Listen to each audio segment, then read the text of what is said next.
For those of you who are surprised to see me here, let this just exemplify what exactly finals week has meant to me. Yeah, a lot of people are freaking out, and you can really see the effects around here at Forbes, where everyone is taking the same exams and studying for the same stuff, and stressing about the same material. So I kind of feel like the odd one out here, because I have been completely unmotivated. Yep, unmotivated to the point where I didn't bother finding a substitute for today. It all works out though, because truthfully this is a welcome distraction, especially since I don't really feel bad about spending the time making a video because I feel pretty good about my exams. I need to study a bit more for chem on Friday, but the rest I feel pretty good about, and that's not the point. The point is I'm here, so I should probably talk about relevant stuff for once. Most of what I have to say is in response to Amanda. Amanda, your video is great, and I'm not just saying that because he said nice things about me. And I'm also not saying that just because of how poetic it was. I say it mostly because it was really kind and really unprompted. Because it can be really hard to be nice to people if you don't feel like you have a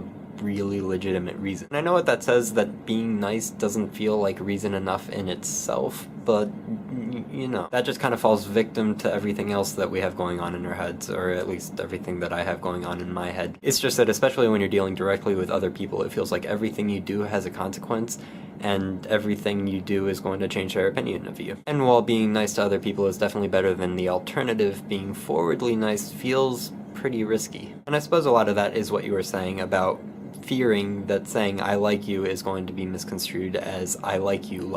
And even if that's what you actually mean, it can be kind of scary when you don't know how the other person's going to react. All of that just to say that I realize that it puts you in a very vulnerable position to be so forwardly nice, and it takes a lot of guts, and Amanda, I really appreciate you for it. However, I don't think I'm going to actively perpetuate this thing, at least not on this channel, but who knows, maybe it could catch on and be a thing on our personal channels. But for now, I guess I'll just throw my 2 cents in on Christmas and then call it a day. Now, I can't truthfully say that I have a whole lot to say about what religious people think about other people celebrating Christmas, but I do kind of feel like it really shouldn't matter that much. I mean, I practically have a speech rehearsed by now because of how many times I've been stopped by Christian missionaries here at college. Pretty much that I don't think you need to be religious to have faith, and I don't think you need to be religious to be moral. Which, of course, in the context of Christmas, more or less translates to everyone deserves presents. More seriously though, if it gives people an excuse to be forwardly nice, I don't see why we shouldn't include everyone. So yeah, that's about all I got, so I will see someone tomorrow. I don't really know anymore.